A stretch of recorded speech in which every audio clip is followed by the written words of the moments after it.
working drummer. Now kick it.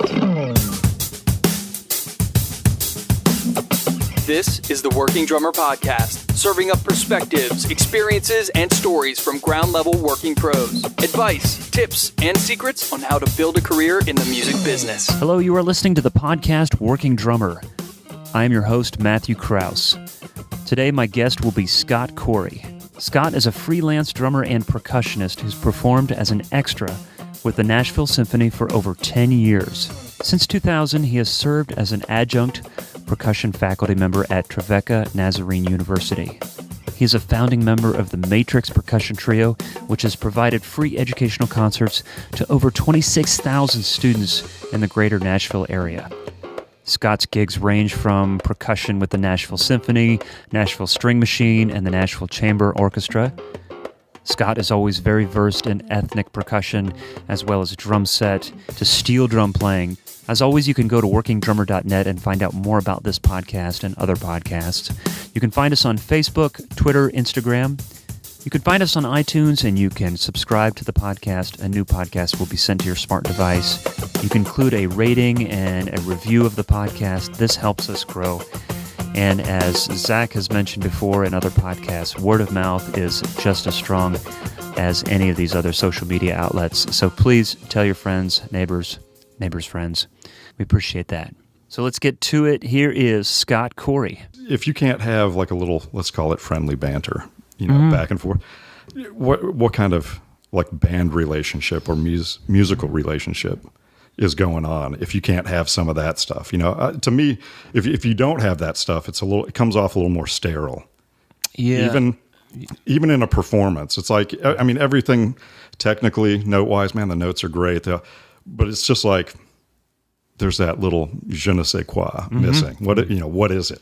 Right. And the more people do that to each other, on the bandstand and off the bandstand, I think it comes out, because then when they're playing, they might look at each other and wink, and it just, inside jokes and stuff, and it's just more fun. The energy is just different.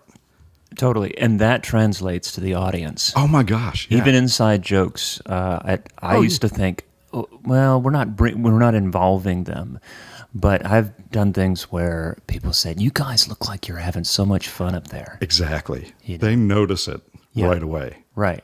And it's funny. It's funny to me to this day. I think I still know a lot of musicians that don't get that.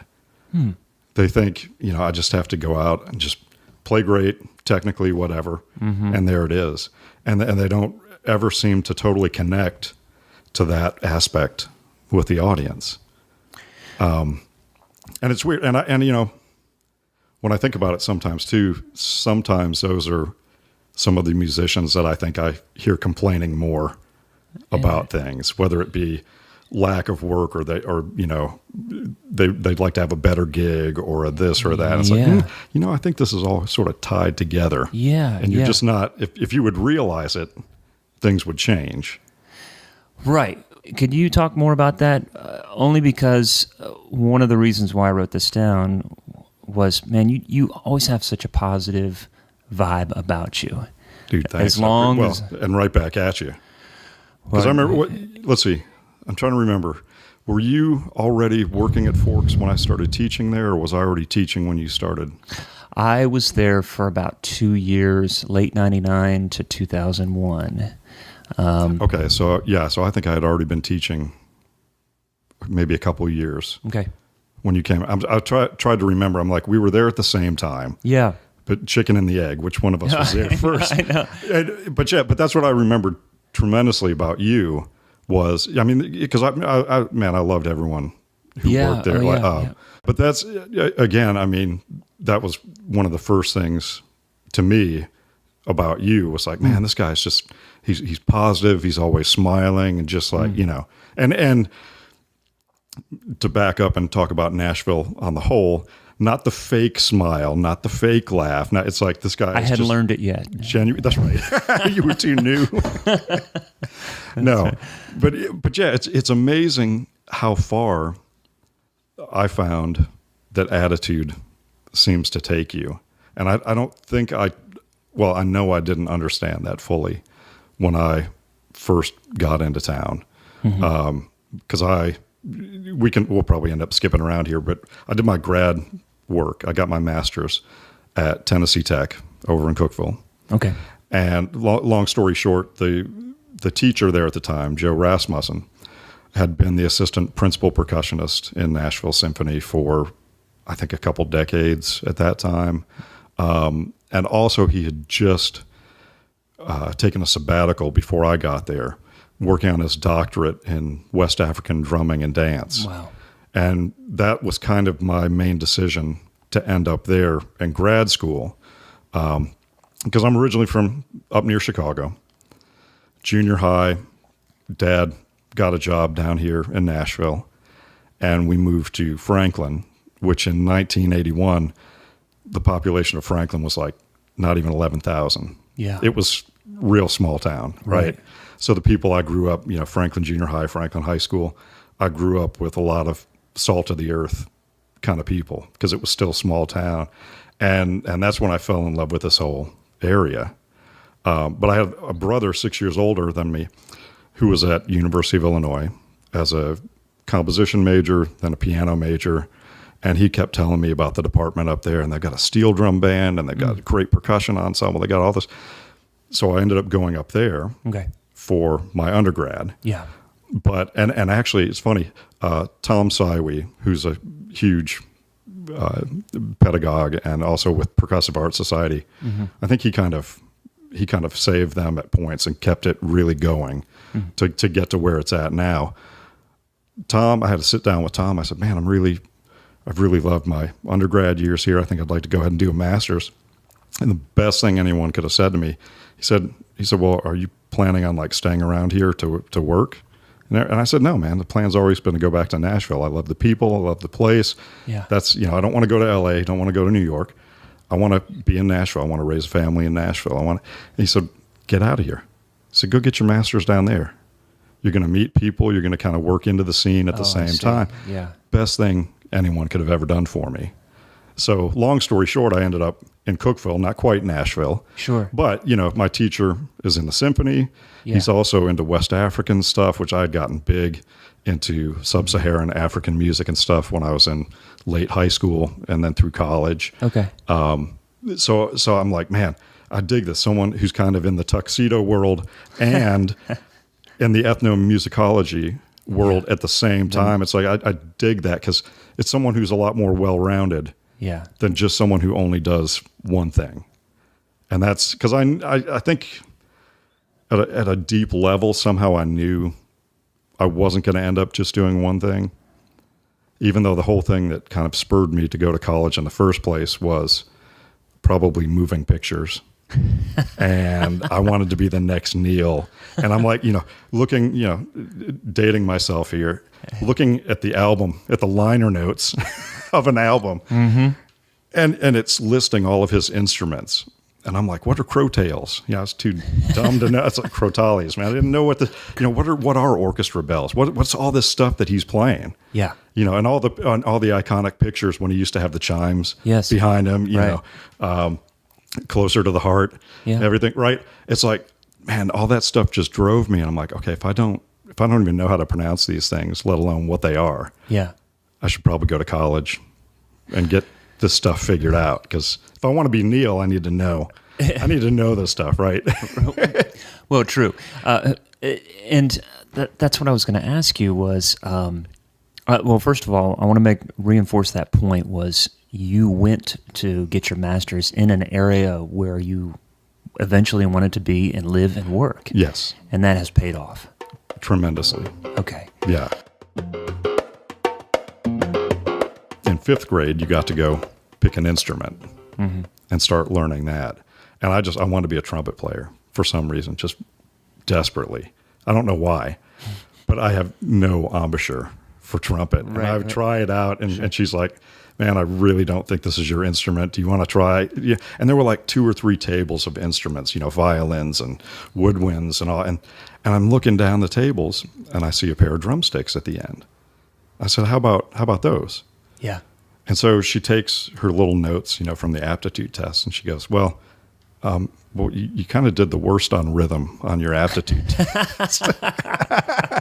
We can edit this part out. Oh, no, but I'm like, I don't know why, but then it was kind of in my craw, like, I want to try it. Yeah. So she reluctantly, picks up a pair of sticks herself. She said, okay, play this back to me. And she plays some rinky-dink rhythm that I immediately play back. She's like, oh, okay, well, play this. It does something a little longer, a little more difficult. I play it back. And this goes on for a few minutes. She just keeps making it longer and harder. And apparently I played everything back to her. Nice. And she's like, okay, we're going to put you on drums. And there it is. Wow. Okay. And that's kind of where I started to find my own musical voice, at least. Right. Was there. Because it's like, okay, my brother's piano, I'm drums. Yeah. Yeah. Moving on through high school, did you have any extra private teaching?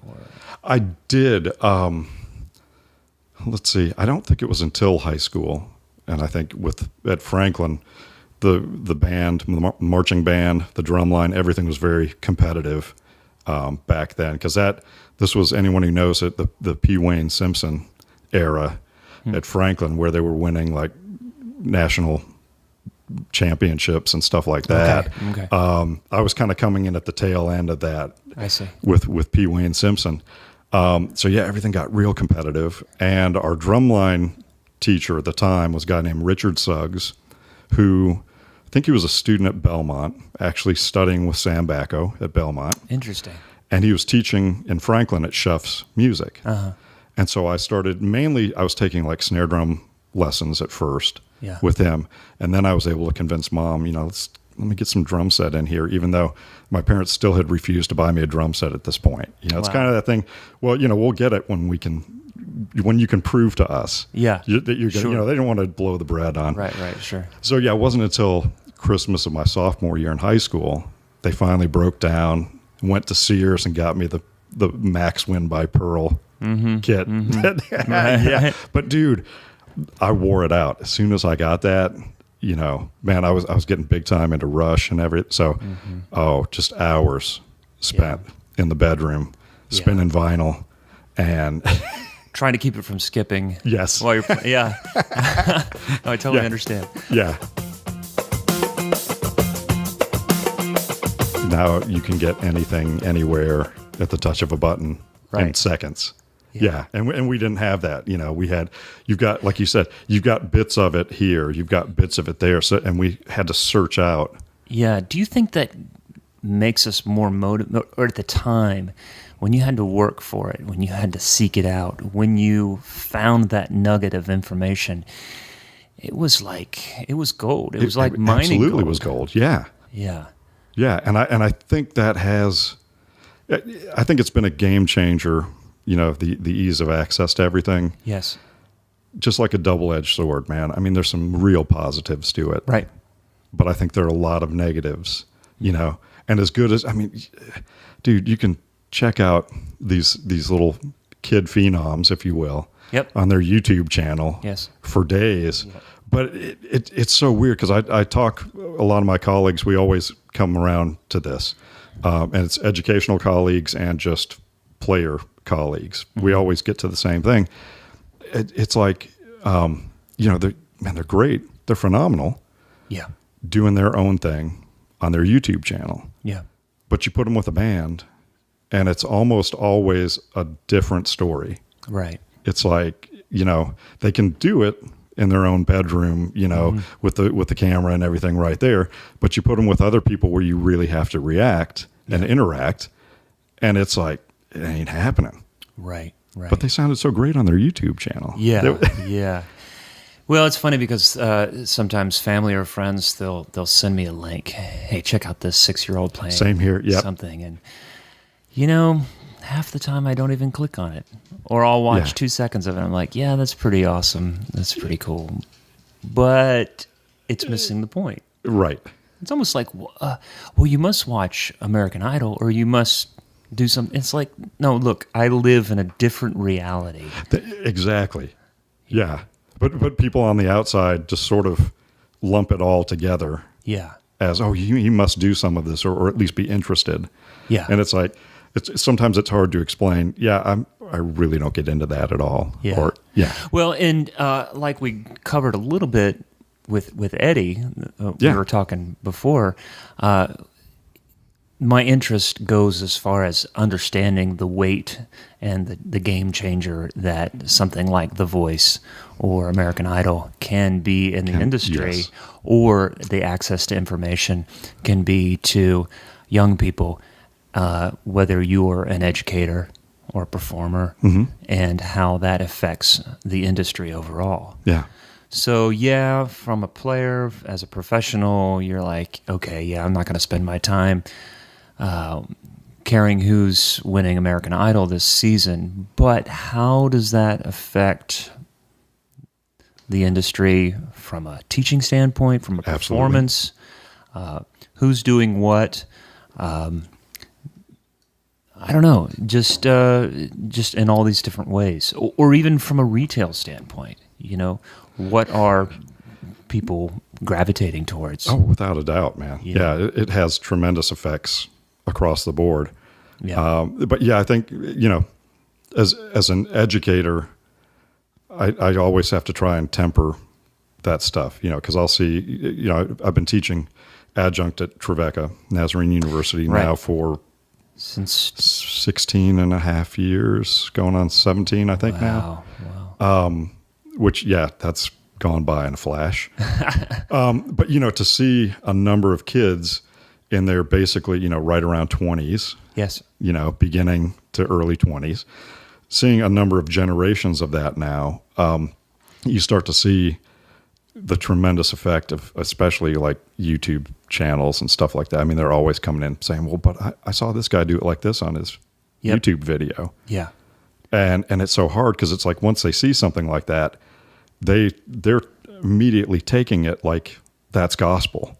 Interesting. And then as a teacher, sometimes you're having to kind of back them up and go, okay, wait a second. Okay, that's one way to get away with that or something. But let me try to point out ways that are better, or let me try to point out some of the faults. But in their mind, it's almost like it's already gospel. So you almost have to unravel. Yeah, you've got to erase that somehow. Okay. It's like, give me your mind's eye for a second. Let me erase that, and let's put this in. Interesting. Yeah. So it's weird, but the thing is, I mean, you can't ignore it. Right. It's there. Yes. You just have to figure out how to work with it, or you're just going to end up with a student that's always kind of digging their heels in to everything that you say. And that's like, okay, as an educator, I've just failed then. If all I did was help them put a wall up between the two of us, how am I educating them? Yeah. I'm basically just getting them to dig their heels in deeper to things that they believe are the way to do it. So yeah, it's kind of like tap dancing around that stuff. So as an educator, you have to recognize that it exists. Oh yeah, and it's there, and that's they're going to find out information from that. Yes, you just have to teach them how to interpret that. Exactly. Yeah. And again, it's a double-edged sword, man. There's quite often I'm saying, hey, go check out this YouTube video with Gad, or there's great stuff out there, as well. Right. But there's so much, let's just call it not so great stuff. the percentage, man, the ratio of not so great to like phenomenal. Yeah. The not so great stuff wins. Can we have a new YouTube channel? Not so great YouTube. Great YouTube. Yes. Yeah. Voted by a committee. I got my Max Win kit. Yes. Sophomore year Christmas, right? Yeah. A year and a half later, so I've just finished my junior year in high school. Summer has started. And literally one day, my brother, who's up at University of Illinois, calls mom and dad and said, look, I'm music director. We're doing Evita at this theater. We just started the first of a three-week run, and the drummer quit after the opening weekend. And he said, can you put Scott on a Greyhound with his drums and send him up here for another couple of weeks? And I didn't, I played in like stage band at high school. Of course, did all marching band and concert band, did all that stuff, and had the high school. We had our little Rush wannabe garage band going on. But I'd never done anything like this. I'm 17. I'm still just trying to figure out how to be a kid at this point. Yeah. And all of a sudden my mom says, okay, sure. And so I'm like trying to find some cases to put my drums in and get all this, and Dad drives me up, the old Greyhound bus stop used to be right there on 8th Avenue, south of Broadway, Oh, yeah. Takes me right up there. Sure. And puts me on a bus, the bus driver puts all the drums and everything onto the bus. Wow. And I hop on the bus with a cassette tape and my Walkman. I've got 2 cassette tapes with me, right? I've got Evita, the original Broadway cast. Yeah. And because I figured this is the only thing, I don't have music or anything. I can just listen to this thing. Okay. I've got that, and I've got the recently released Dream of the Blue Turtles. Right. With Omar Hakim, which was just freaking blowing my mind. Yes. So I'm just like I'm alternating, listening to the 2 cassette tapes on the drive all the way up to Champaign, Illinois. And I get up there, and I realize right away, this Evita musical, man, there's some cool, it's basically rock based, and there's like 7/8 stuff, and there's some mixed meters and all. I'm like, okay, this is kind of like Rush Light or something, right? Yeah. But it was very intriguing to me because it's rock and it's got odd time. So I'm like, okay, cool. Mm-hmm. And so I get up there. My brother meets me at the bus station, and we go right over to the theater, set up my drums, and he pulls out the book. He's like, okay, let's hit a few of the things in here. And so we kick in, we're jumping into 7/8 stuff and all this stuff. You are already reading. I'm just reading the charts down best I can. And then using my ears, if I get lost, I'm just listening to him. Right. I'm like, where do I think he's at? I think he's here. Bam. And most of the time just landing where he's at and figure out very quickly how to get myself back on track if I lose my spot in the music. Yeah. Just by listening. And so we run through, I don't even know if we went through half of the tunes. Mm-hmm. And he's like, you hungry? I want some pizza. Let's go get some pizza. I'm like, dude, don't I have to play a show tomorrow night? Oh, you'll be fine. Don't worry. Wow. I don't even think I went through half of the show. Okay. So my introduction to the professional music world, because since I was getting paid for this, was getting thrown into a show and a whole, I didn't understand the musical theater, that vibe, that whole thing. It's all brand new to me. So there's cues involved. Oh yeah, there's cues. You got to listen to this. You got to vamps. Where you're just you're just going to play the same thing over and over until you see my head go up and down. That's what my brother would tell me.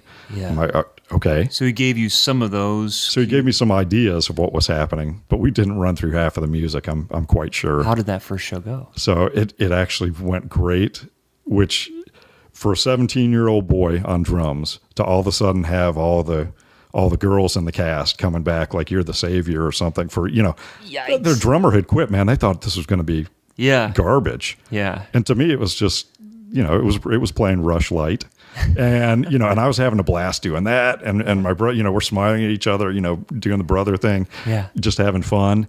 Yeah. And it was like, oh man, that's talk about getting a big head. It's like, whoa, I could get into this, man. Right. It's better than a rock star, man. All the cast, they're all like back here, like hugging me and like, oh, you saved us. So, there couldn't have been a better start. I'll be here all summer. Oh. Thank you, Urbana. Yeah, I like pizza. But, and the funny thing is that experience there in a nutshell is kind of how I've gotten a lot of my gigs. I tell students and friends this all the time. I'm like the luckiest guy who just trips into stuff. I've rarely auditioned for anything. Mm-hmm. It's just, you get recommended by someone or someone heard you playing this and like, hey, I want you to play that. Or you just get thrown into stuff. Yeah. And that's a lot of what I've done. Right. Seems to me more like it's a complete accident. It was happenstance. As an undergrad, man, I realized very quickly there's a lot of stuff I don't know. So I'm shedding 4-mallet stuff to try to catch up to the older guys. I'm shedding timpani all the time to try to catch up to the older guys, trying to get all this stuff happening. And it wasn't until I was at Tech in grad school when all of a sudden I'm like a really big fish in a smaller pond, so to speak. I ended up every semester I was basically playing in like every ensemble that I could. Except I came in mid-year. I came in like in January. Okay.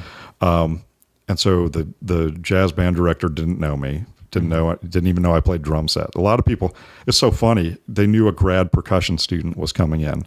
Yeah. They all assumed I was like the timpani mallet god or something. No one even assumed I played drum set at all. Yeah. And I come in that first semester and met one of my lifelong friends who unfortunately lives all the way over in Knoxville now, so we don't get to play with each other or anything. Josh Wright on bass was playing bass in the jazz band. He was sort of a young phenom type in there. And another percussion student, Jerry Carpenter, who actually does a lot of drum corps stuff. I think he does a lot of writing and works with a lot of lines still on that circuit. He's a great percussionist. He was also a great self-taught jazz pianist. And he had a recital coming up that first semester I was there. And he knew I played a little drum set. So he's like, man, how about you and Josh and I get together, just bass, drums, piano, and let's just go through a couple tunes and see, maybe we'll all do the recital together. And so we get in there and like everything clicked instantly. Yeah. Between me and Josh on bass, with Jerry on piano. I mean, everything was just like, if someone just decided to go left, the other two knew he's going left, and everything just moved. That there was no need to say anything. I mean, those musical moments are so beautiful. They are, yeah. When you guys all somehow know each other so well, even though I had just met these guys. I mean, we all did not know each other. Sometimes that happens, but it just happened, and it was one of those moments. And so then, and I was big at that time. Little 4-piece kit, but I had what seemed like 17 cymbals. I had like 3 different ride cymbals. I had a flat ride. I've got the little 6-inch splash, but then I also have a couple of small crashes. And I was I've always been a cymbal oriented, like the Paul Wertico guy. It was except just not as good playing. Dude, Paul Wertico, come on. Yeah, right. But that was like my drum set audition for the rest of the faculty and everything. Okay. Who didn't know I played drum set. I play on this guy's senior recital. Yeah. And at least in our minds, we seemed to be killing it that night. Right. And then many of the faculty and all, they're all like, wow. So the next thing, like from that moment on, I was the top jazz band drummer for the rest of my time there. Wow.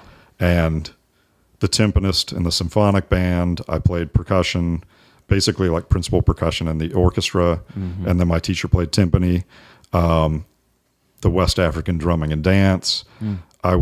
People were immediately asking me to play in other things. Like if they had like the trumpet ensemble needed a jazz drummer or a timpanist. Right. I'm right in there, all this. So I was playing in, I don't know how many different ensembles every week in, week out for a couple of years while I was in grad school.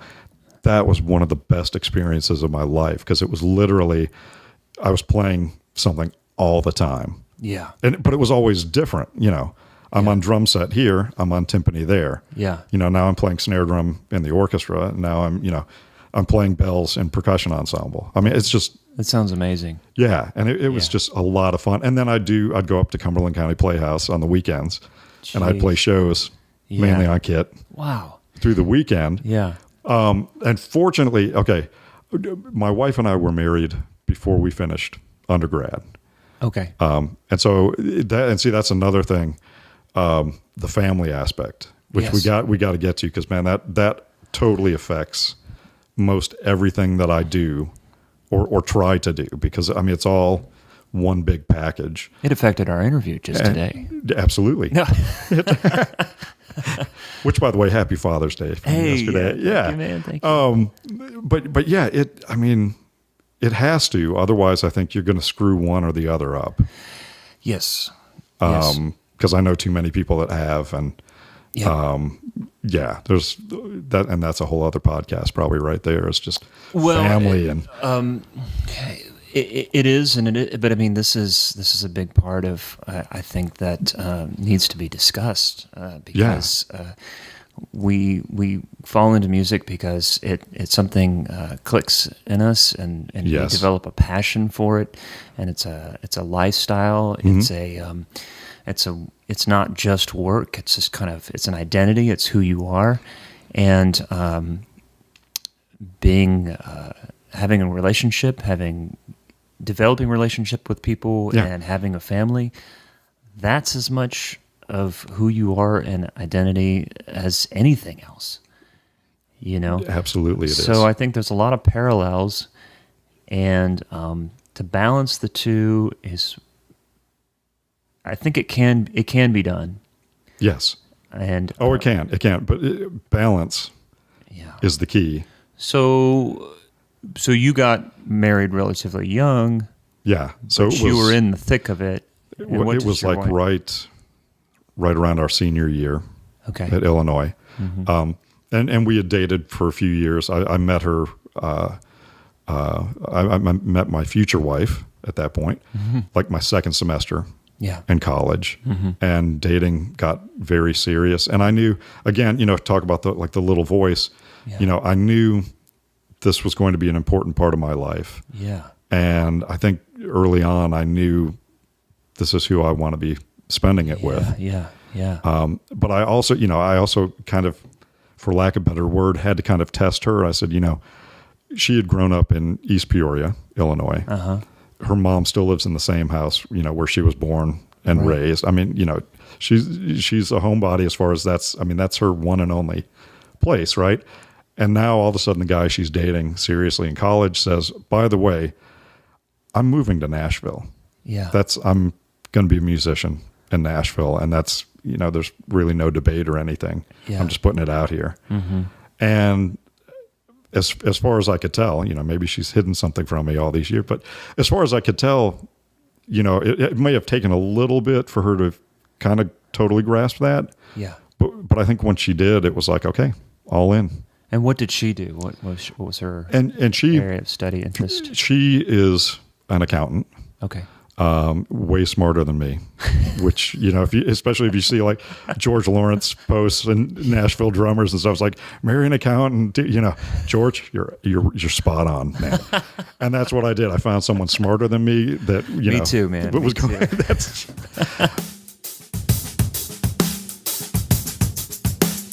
When you hit me up with the message, what I like to do, the interview and everything. And man, and here, I gotta give you props right here. You're such a modest guy. Your message was like, I'm not sure if you've ever heard of this or not. The working, and I'm like, dude, yes. I'm like, are you sure you mean to ask me to do this? It's like, were you looking at the next Scot on your list? I'm down to 1 T Scots now. There you go. Okay, you ran through the gamut of 2 T's, and now we're. Of course, that's Gary Forkam's nickname for me is 1 T. He kept calling me that, and then one day he said, I figure that's your Native American name, 1 T. And so now everyone, Ashley Jager over at Pearl, she always calls me 1 T. Glenn Karuba calls me 1 T. And all these guys. I love that. Everyone at Forks, so if they know me, they're like, hey, 1 T. It is. What's that guy's name? What's his real name? Yeah. But where was I going here? Sorry, I need a tangent again for a second. Because one of the things I'll get back to it. You were asking about the week and everything. I'll come back to that in a second. Yeah. But since I just mentioned Gary's name, one of the biggest things I think, and I'm sure it goes on in other cities to an extent, but one of the things that really feels big and important to me in Nashville is that this network of people that, whether they realize it or not, have helped you like beyond belief. Mm-hmm. Gary Forkam is going to be right in there, because when I first moved to town, I was working with a couple of people. We were trying to get a thing off the ground called Nashville Percussion Institute that was supposed to be like an MI or a Berkeley or something in Nashville, which I still, man, to anyone who decides to listen to this, man, why isn't there one going on in town? There should be something like that. Yeah. But long story short, there was a lot of work going into trying to get that happening without enough students actually being generated at the same time.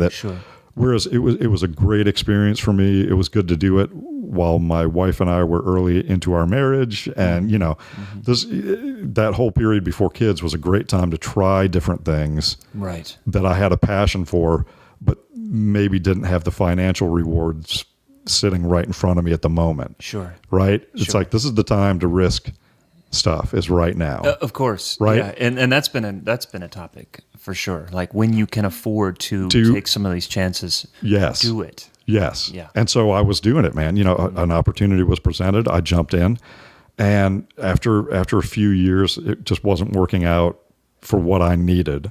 I don't think my wife ever said anything, man. She's great.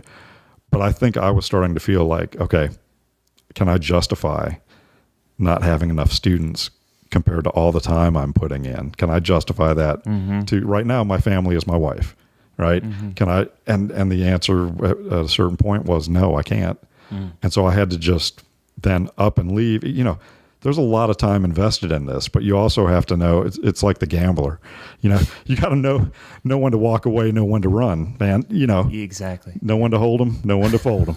And dude, man, Kenny Rogers, you helped me out right there, because it was time. That's going to be your quote. And I had to fold. Awesome. But no, I had to come to that realization. It's time to walk away. And like literally, I had a couple weeks later, I had to go into Forks to buy something. We're drummers. We go into Forks and we buy stuff. Yes. And I go in there and I was doing the purchase. And then all of a sudden, I think Gary wasn't there. He was in the office, and he came out and caught me like right at the tail end. And essentially, like the school that I was trying to create, we sort of got tied up with a man by the name of Tommy Winkler that had pro percussion up in Madison for years. And then he moved it into downtown Nashville and moved us in with him on Lafayette, up near, for people who've been here for a long time, like a couple blocks from the old Sears building, which is, the old Sears is the Mission now, the Nashville Rescue Mission. Okay. Right. Okay. So it was like right up there. It was this big thing. John Aldridge had Not So Modern Drummer. He had an office in there for that. Tommy had the storefront. He had machinery in the back to build drums. So, I mean, literally, I'm a teacher for the competition, basically, back then. Yeah. I was just trying to get this idea. We were trying to make it become a reality. So, literally 2 weeks after I quit that, and I'm in Forks buying something, Gary, who would have been in total rights to come up to me and say, "Hey, jerk, how's it going?" No, Gary's not like that at all. No, Gary comes up, he just asks how it's going. I said, "Man, not real well. I actually had to leave." Gary turns right around. He said, "I'm about to add a new teaching room up here. Do you want to come teach?" Yeah. And he's like, "I'm not charging you rent. I'm not, just fill it with students." Yeah. And I'm kind of standing here going, "What? Did I just hear you say what I think you said?" And because that's all Gary has ever been to me. It's like, sweetest guy, salt of the earth. I mean, everything right there. Right. And so the next thing I'm teaching, I just went out and figured out how to drum up students on my own. Yeah. And filled the practice rooms, because Forks was closing at 6 back then. Right. So I only had from like 3 to 6 to get students in there. Right. But I filled them up. I think within 6 months, I'd filled every spot I had in there. That's not and that's not an easy thing in a town like Nashville, where everyone's neighbor is a musician, and to get students to come to a music store, like in maybe just a more traditional setting, it's harder to do, because a lot of people are like, "Well, my neighbor's a drummer. I'll just take lessons from him," or whatever. I tried to teach there briefly and did not put the time in to make it happen. Because it definitely takes some work. To get that awesome. To generate, especially initially generate the kids coming in. But yeah, so I mean, I'm forever indebted to Gary for stuff like, and while I was working there, I think that's when I bought my set of vibes, and Gary, Gary, what's it going to cost me for a set of vibes? And man, Gary was more than generous to me on way too many occasions. He's been awesome, and he's been supportive of the podcast as well. Yeah, and I didn't see until just a day or two ago that you did a podcast with. Yeah, Gary. I was kind of looking back through a bunch of them. I'm like, man, I've got to go listen to that. Now. He helped sponsor a few episodes as well. Nice to help us out when we were starting out, and that was great. No, Gary's been great. He's been a fixture, and he's come up many times as far as with this community. Oh yeah, with this community. He's right there in the center of it, man. If not the center. Yeah. So absolutely. Yeah. What we talked briefly about family, and so how do you? Because I want to get into kind of what you're doing now and your involvement with the symphony. Yeah. So I know it's kind of connected, but completely two different things. So. Well, no, it is. It's all connected. It is all connected. Well, okay, so like right there, Yeah. So I mean, I got to give props to Gary for a number of things over the years. Sam Bacco. Yep. I think I could start thanking him right now and keep going until the day I die and probably not get enough thank yous in to Sam. Because I see, coming out of grad school, even though I was studying with the assistant principal percussionist in the symphony, that wasn't my goal. My goal was still Neil Peart, and I still to this day don't know how to make that happen, but it's still there, man. I hear he's leaving the band. So. Well, I thought I heard that. But so drum set and all that was still supposed to be the number one goal, right? And that's what I'm pursuing mainly. So, it's not like I was going to a bunch of the symphony concerts. I mean, my wife and I would go. They used to play out at Carnton, out in Franklin, in the summer concert series. There was the Italian Street Fair for years. They played at that. So there were a number of things that we would go to, but I wasn't like schmoozing for a gig or something. Yeah. I mean, my old teacher plays here, but I want to be Neil. That's where my, it's kind of like horse with the blinders on, looking down that corridor. And after being in town for a few years, I hate it had happened this way, but are you familiar with Farrell Morris? No. Longtime percussionist in town. Okay. You actually are. If you've ever listened to Margaritaville, the intro, the marimba. Okay. That's Farrell Morris. Okay. Playing marimba. He played on just a ton of sessions. Wow. He was also a regular extra with Nashville Symphony. Yeah.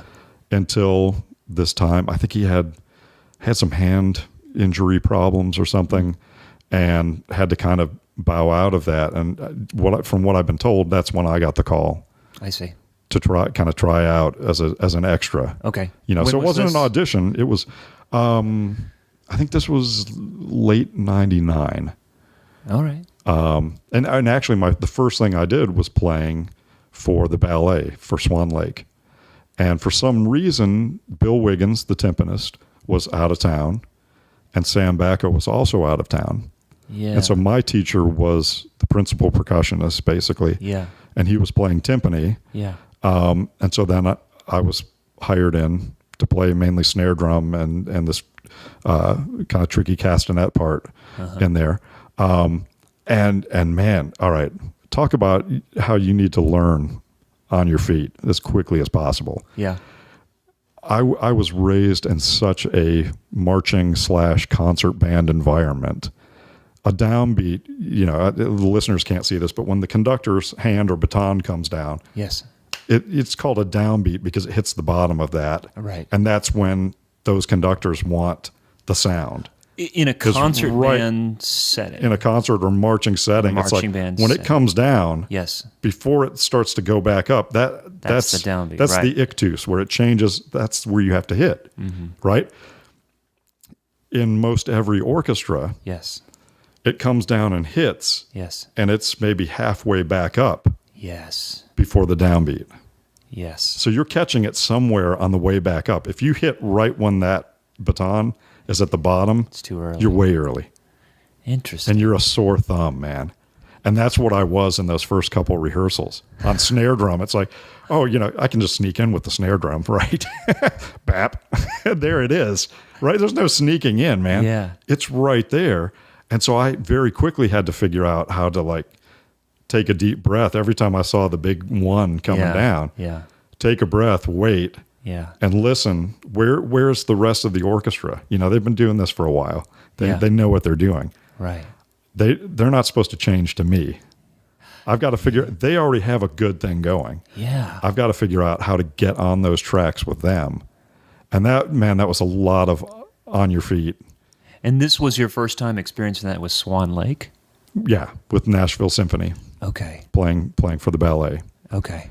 And yeah, so Sam wasn't even on that gig. And I remember, I think the second gig that I did, which came a couple months later, I had, I'm trying to remember what the piece was, but it actually had some intricate triangle playing, like flams and roughs and everything on triangle. Wow. And I was kind of doing the lazy man's way, which is clip it to the music stand and grab two beaters and play it like a snare drum. Yeah. Right? Uh-huh. And Sam was, I think, playing snare drum right next to me. And almost instantly, he's shaking his head at me. And he's like, what are you doing? And I'm just like, playing triangle. It's like, no, you're not. And he picks it up and he does it one-handed. He's doing the grace notes around 3 and 4 sides and everything. And I'm just going, this is very cool. I didn't experience this in college, doing some of these techniques. Yeah. And so, but I'm like, man, Sam, you're grumpy or something. And that, which couldn't have been further from the truth. He's the head dude. Yeah. It's his section. Yeah. And essentially I'm doing something that's screwing that up. Yeah. Yeah. So, I'm making the section look bad. I'm making him look bad or what. So I learned very quickly there, man, any comments, concerns, anything that Sam ever has, it's like, okay, number one, he knows encyclopedic volumes more than I do about this stuff and has been doing it a lot longer than I do. If he says he hears something different or I need to do something different, guess what? I'm doing something different. Yeah. This isn't my section. Yeah. And he knows a lot more. And I tell you what, every single time, even there have been many times where he'd say something, he'd suggest something, and my initial thought in my mind is that's not going to sound good. And of course, guess who was wrong? that would be me. That would be me. And because I ended up doing what he wanted, and it's like, oh man, that really was so right. Yeah. And it's funny because sometimes it's very subtle things. But Sam, I think he kind of came up behind Farrell Morris, and has done stuff in the studios for decades. Yes. All kinds of, he's done recordings with Garth Brooks and I mean, just you name it. And he's, yeah. And so he understands finesse from the orchestral stage and the mic in the studio. Yeah. Cause you don't overpower stuff in the studio. You play to the mic, you figure out something with the engineer and you get that, and it's, so he's got all that stuff down. Well, and a couple points that I just kind of want to reiterate that you've been making here is the fact that after this intense education that you put yourself through, there was still learning to be had. Oh, much. God, and, yes. And I think that just want to throw this out there. Yeah. That I know I just had my undergraduate, and my dad was always like, hey, if you ever want to go back to school, I said, Dad, I am learning every day, every week that I'm in this environment. And to be open to that and not say, well, I've got this degree and I studied with this person, that your learning continues to happen. Oh, absolutely. And especially from those that, like Sam, who learned the same way that that we all learn after school. It's the real life doing it. Yeah. Exactly. Yeah. every podcast I have kind of an aha moment. It just happens, and I just want to just let you know that the whole baton thing, the downbeat in a symphony conductor. Every time I go to the symphony, I'm going, how do they know where the downbeat is? It's blowing my mind. Yes. I'm watching the conductor and hearing the timpani player. I'm like, that's not the downbeat. So mystery solved. That's amazing. Yeah. And is that's just a thing with with a symphony? Is that a style? I would say orchestras in general. If you have a guest conductor come in. And then, and the whole trick there, a guest comes in, and the whole trick is to try to figure out very quickly from everyone in the orchestra, where does that conductor feel the beginning of the sound, the articulation of that downbeat? Where does he or she feel it? So because they're different. Interesting. Oh yeah.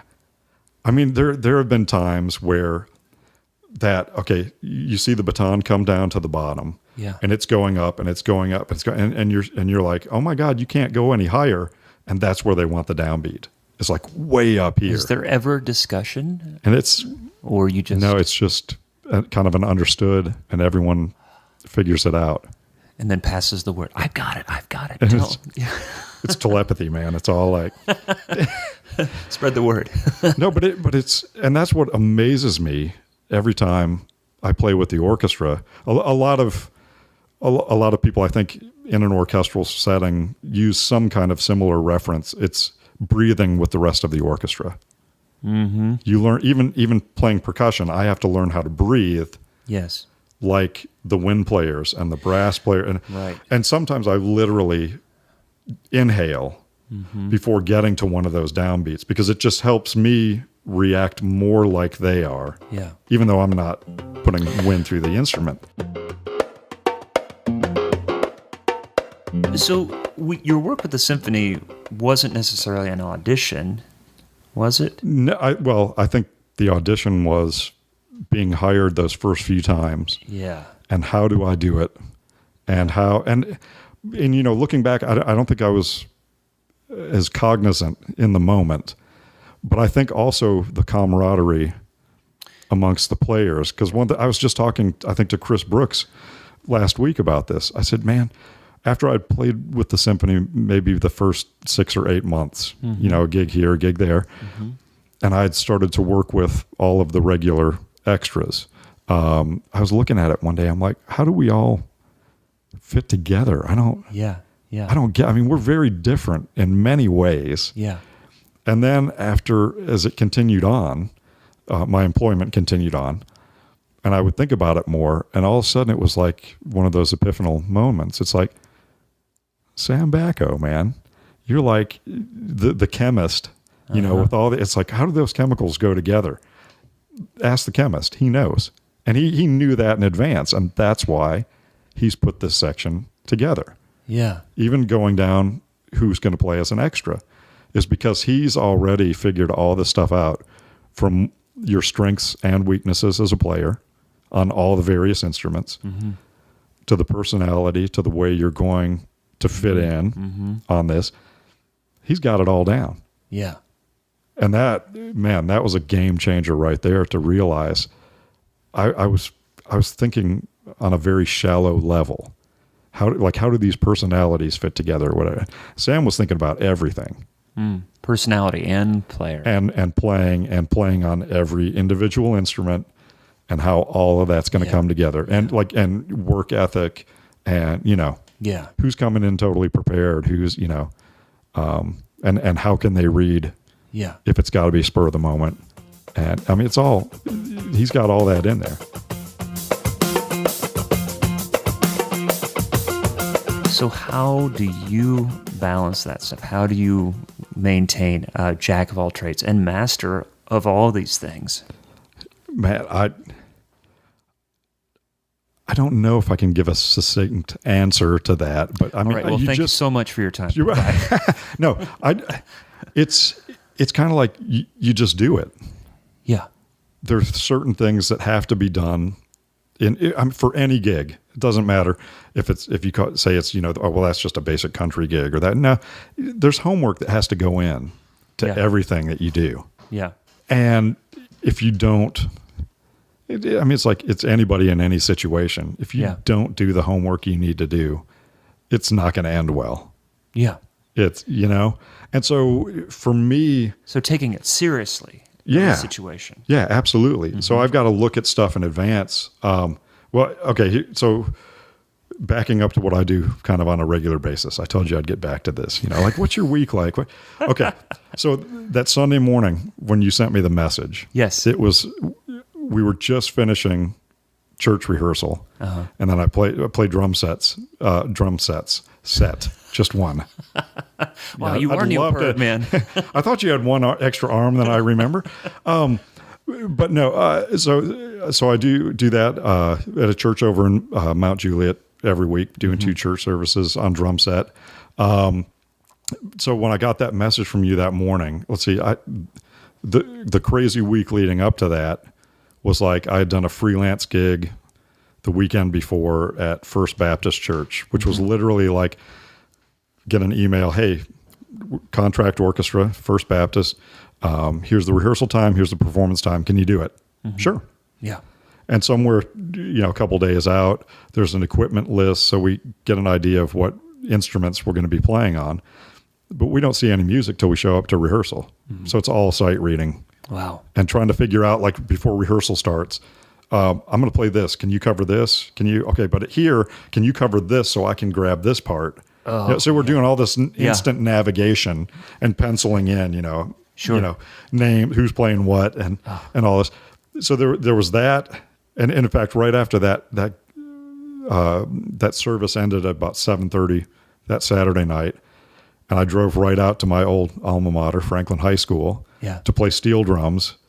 They were having like a seniors lock-in that night, and so myself and Todd London were playing steel drums, and a great bass player Ron Della Vega on bass, and for that evening, Dorico was playing drums because Todd, I think, ran into Dorico and said, "Hey, I need a drummer. You want to come play with Steel Band?" Dorico's like, "Okay, cool." Awesome. So, again, getting to play something else while there's a great drum set player behind you, dude, come on, priceless. So there was that. And then, then the very next morning I've got the church services, and then the very next day, a session at Ocean Way that was like 3 percussion and 15 brass. Wow. And it was a stack, like an inch thick of music, and we're just trying to get all the instruments pulled out and set up. We don't have a chance to really look at the music until the conductor calls it up and he says, "Okay, here we go." Jeez. And we're just, we're trying to figure out how do we get around? How can I get to this next instrument? Right. But and it's cool because that's stuff like that. Again, going back to, I've always kind of ended up being thrown into the fire. And I think that's when you realize what you're worth. That's how you test your mettle, is being thrown in the fire. And we don't normally want to just do that. You usually have to get kicked in there. Yeah. But, 9 times out of 10, if not 10 out of 10, you walk away going, wow, that was really cool. I didn't know I could do that. Right. And there's a skill. I think you develop that skill of knowing how to handle the situation. That's a big, yes. Not letting it bog you down. Oh, because you could it's easy to freak out. Yeah. With all that stuff. Right. So that session, that was like a late afternoon into the evening session of, a inch thick stack of charts, just reading and recording. Jeez. And of course, and in that situation, here we are at Ocean Way, like 15 brass, few percussion. How many takes? Were there multiple takes, or would you just? Everyone? Like a lot of times, he'd call up. We're doing this chart. We take a quick look through, try to figure out like, does a trombone player have a page turn at a certain point? Like we can record up to this point, but then we're going to need to punch in and go further so you don't get the page turn on tape, and you're not losing notes, and so you got to go through all of that. Okay. All of that stuff. Some of them, they're actual tempo changes. Yeah. And if we tried to keep going through, literally there's like a click at the tempo we're playing at, and all of a sudden over that comes a different click to prep the next section. And that doesn't always work out. In fact, most of the time that doesn't work out. So we have to finish the one section and then go back and get the new tempo clicks to move on. Okay, right? So you're piecing it together. So we have to piece more of that together. But there were some charts we just look at, and if everyone agreed, yeah, let's just go top to bottom. Nice. We'd at least jump in, and they, from the first take, they're recording. Yeah. Even though everyone's sight reading this stuff basically. Yeah. And sometimes it's all great, and sometimes there was an intonation problem between these two instruments or something. Yeah. But that's when the additional pressure of, I don't want to be the one, in this case, it was like 18 of us total. Right. I don't want to be the one guy who screws up Yes. and says, we got to go back. And because it's all in the same room. Yes. You can't, there's no ISO on this. It's all right there. Right. And if you don't fess up right away, someone's going to catch it later and be like, son of a gun. Yeah. Why didn't he say? Right. I know. And I think that's the freak out point. Is like, I don't want to be that guy. Yeah. And you've got 17 people looking at you, and the conductor and the engineer But you and everyone got it. else. Yeah. Yeah. Wow. Yeah. And actually a ways back in the summer, there were, what did we do? 2 or 3 sessions in a row that day that it was full orchestra. Mm-hmm. So, now we're talking 60 plus in the same room. Yeah. One person screws up, all 60 are back to, Wow. Yeah. That's a crazy pressure. Yeah. And it's one of those things you just have to, you kind of walk in thinking about it, but as the ball starts rolling, Yeah. it just sort of dissipates. Right. And again, that's experience. That's doing it. And I'm sure that you're getting hired for a combination of reasons: your ability to perform, your ability to handle these stressful situations, and personality and order and control. I think that all just starts coming into play. Just it's the whole ball of wax right there. Yeah. So sorry, I got a little off track there, but so that was my Monday. Yep. And then the rest of the week was with the symphony. Yeah. Like 5 rehearsals and 3 performances of Mahler's Third Symphony, which one of my colleagues was, I don't know, I think he was serious. He said, that's in the Guinness Book of World Records as the longest symphony. It's like 1 hour and 40 minutes, 6 movements. So he said, like the first movement is like 38 minutes long. Yeah. And Mahler wrote in the score after the first movement, he wanted there to be a 5-minute break, and then the rest of the movements back to back. Yeah. So we took our 20-minute intermission at the end of the first and then played the rest just back to back to back.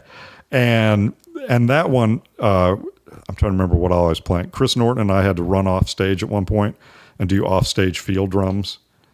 And like literally he had many measures to get out there, and I was playing triangle up until like 7 or 8 bars before I had to be down the steps, out the door, and composed to now play something totally different. Right. It was like, because we had to come in on a certain beat, but at a different tempo. And the conductor, even they put, I don't know why we even had a screen back there to see the conductor, because we were supposed to ignore him. Yeah. Right. I guess, to see where the downbeat, the initial go. Okay. Right. Yeah. And then Chris and I just had to come to terms with each other. Okay.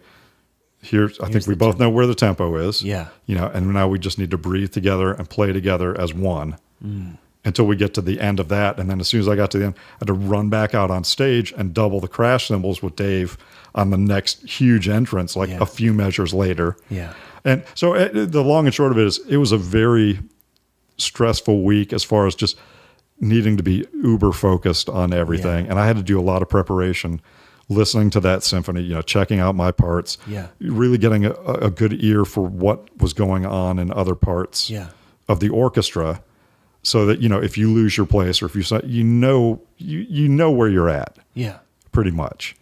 So it can't just be reading. It's got to be a little more knowing. Right. So we do those performances, and then I'm at church the next morning rehearsing. Yes. I get the message from you. Well, and now I've also already been practicing, because the very next week I was playing West Side Story with Studio 10. In fact, that Sunday night, after you and I messaged each other, I had to go to the first rehearsal for that. And I was playing all the mallet parts. In fact, one of the vibes parts is frequently on an orchestral audition list. Mm-hmm. So if you go audition for a major orchestra, Yes. this part, so it's got some meat to it. Yeah. Yeah. So now, I'm going from totally different stuff and drum set that morning yeah. to playing vibes excerpts and stuff and timbales and maracas and castanets and orchestral tambourine. I mean, a whole slew of instruments. And that became my next week. Yes. And then again, church on Sunday. And then coming out of that, I think I had a down day. And somewhere in the Mahler, I had to meet up with Cartage to get three timpani and vibes and xylophone, to get the gear and get it all down there for the next week. Right. Wow. So I'm trying to back up and say, so there are all these things that I'm practicing and preparing for, and then also having to arrange with Cartage. Yes. While I'm doing something totally different, I'm arranging with them to get the next thing in place and think it's like chess, man. You've got to think many moves ahead of the move that you're about to make. When Schermerhorn was built, and then the Nashville String Machine took over was starting to contract a contract orchestra for the opera. Yes. Specifically. And so once again, I think it was Ron Sorbo got my name in the hat for that, because I think he was the first one called. And he put my name graciously into that hat. But then, and once again, the person contracting that, I didn't, I think we knew of each other's names, and that was it. Never worked together or anything. So all of a sudden, it's kind of like starting over. This person doesn't know me or my playing. I have everything to gain and everything to lose on this gig right now, which is another thing that I think comes up a lot with myself. I mean, it comes up to a degree, I think, with every musician. Like the old saying, you're only as good as your last gig, your last performance. Sure. Whether it's fair or not, there's a lot of truth to it. Yeah. But obviously if you have a long track record with a person or people, that's going to weigh in on, he had a bad night or something, it's not going to be quite like, well, wow, he kind of sucked tonight. He's out of here. Or so it's not quite like you come to somebody's defense like, man, I didn't like that guy. It's like, you know what? You should hear him. Trust me, he's great. You're right. Yeah. Yeah. Yeah. But like in this situation, the first time working with this person, and all the pressure's on them because it's the first time the opera has gone away from the symphony, and this is a new contract thing. Yeah. So they've got a lot of pressure to produce with whoever they hired. Yeah. So if I screw up, it's not screwing myself up, it's screwing them up. It's, and so on, and right. domino effect. But yeah, so there's a lot of that has to be considered as well going along with that. But the point of mentioning that, now the opera has finally hired their own or appointed their own music director, who's a conductor. I think he's up in the Seattle area, but he comes down, he'll arrange everything. He'll rehearse with them and all this. And then the orchestra comes in, we do a few rehearsals together and do some shows. Wow. Well, when he came in, he had worked with us a few times with the contract as well. And apparently when he came in to that appointment, he specifically requested some players. And he specifically requested Ron to be on timpani and specifically requested me to serve as principal percussionist. Wow. I'm like, dude, that's awesome. Yeah. Which of course then it means more work on my part, but then it also means more pay for more work. But again, now I have to think even further in advance, because now I've got to assign parts. I've got to say who I want hired and assign parts to them when these operas come up. But the good thing about that is, like I said, looking at my book into the future, I already know, there are 3 or 4 operas that I'm playing on next season. And, here's this one in the fall, here's this one in January, here's this one. So that's already out there. Yeah. And through a lot of these same people that I play with on a regular basis, through the contract, through String Machine, through the orchestra, I think I'm contracted for 3 weekends in December for various church programs. Yeah. First Baptist downtown, Covenant Presbyterian in Green Hills. It sits way up on on the top of the hill, beautiful sanctuary, all stone. And so kind of the holiday season. Yeah. So, I mean, so there's already stuff out there. Right. So I'm, unlike a lot of the times, even with myself included, you don't know what's coming up for the next month. Right. Let alone the next 2 months, let alone. So it's nice to know there's already some stuff out there. Yeah. Right. And then of course, teaching adjunct, I've kind of been lucky. I've been fortunate to design that where I basically teach all day on Mondays, which the symphony almost never has anything on a Monday.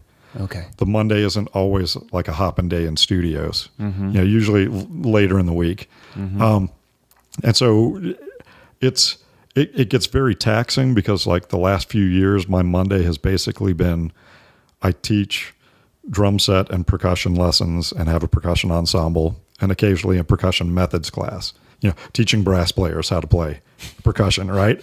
That's a whole other challenge. Yeah. But my Monday has generally been, for the last few years, teaching from like 8 a.m. to 7 p.m. with a 1 hour lunch break. Oh. But it's so that I can just say Monday is my teaching day. Yes. And it's so that also as a teacher to my students, Monday's our day.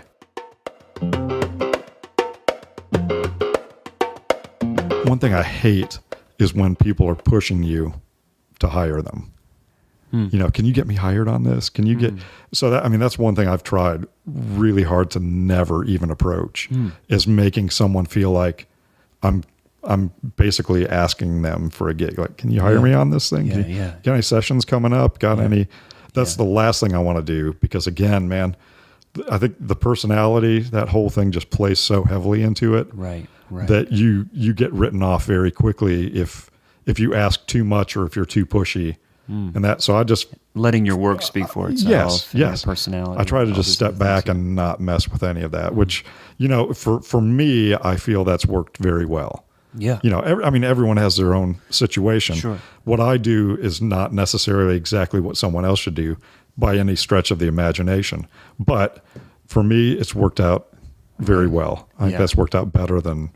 You're the guest today, so we're going to talk about what's worked well for you. As a default setting for a freelance drummer percussionist, the default setting is, unless there's some screaming red light in front of you to not take a gig, you take a gig in general. Yeah. Something I had to come to terms with, fortunately, before we started having kids, was, what? My preference would be to be playing as much as possible. Yeah.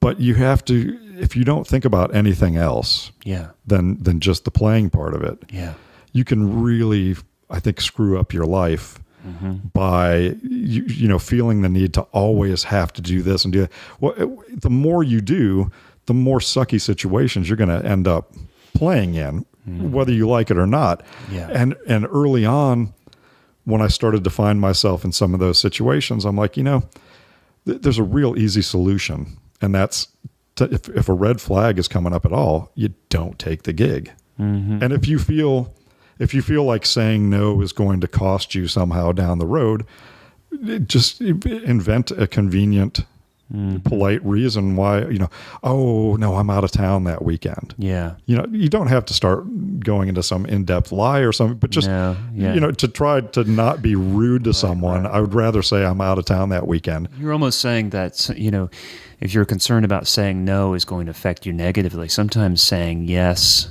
to certain situations, to a situation that has that red flag, is going to be worse than saying no, than just flat out saying no. And maybe you take some consequences for saying no, but if you had said yes, there can be, if there's poison in the water, don't drink it. Yeah.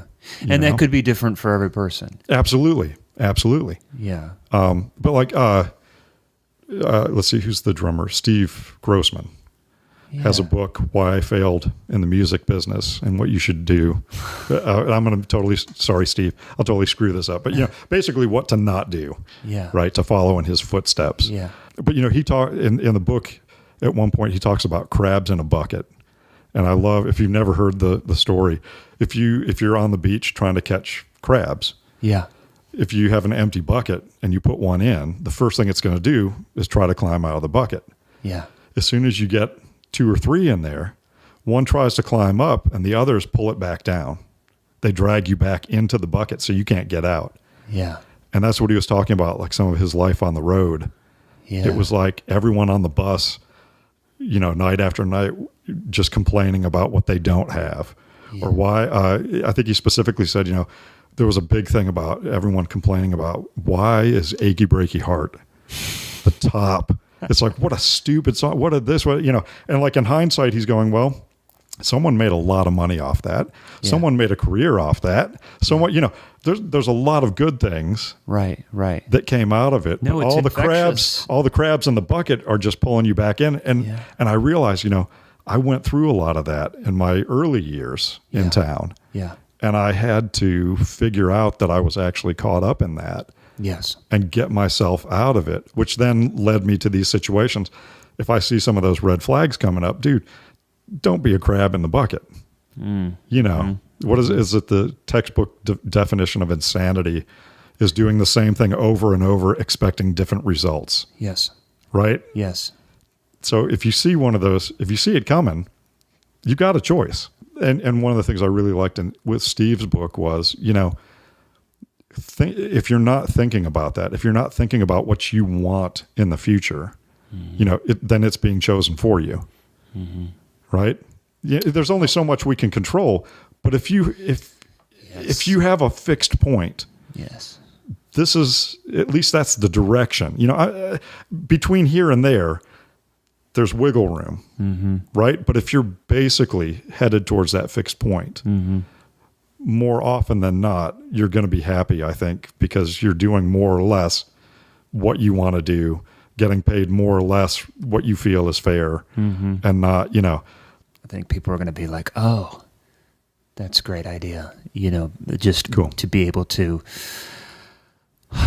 slowly forge the path that you see yourself in, you know, the work that you want to take, that once the cast is in place, with family, with kids, that you're already on the way, you're already rolling. Yeah.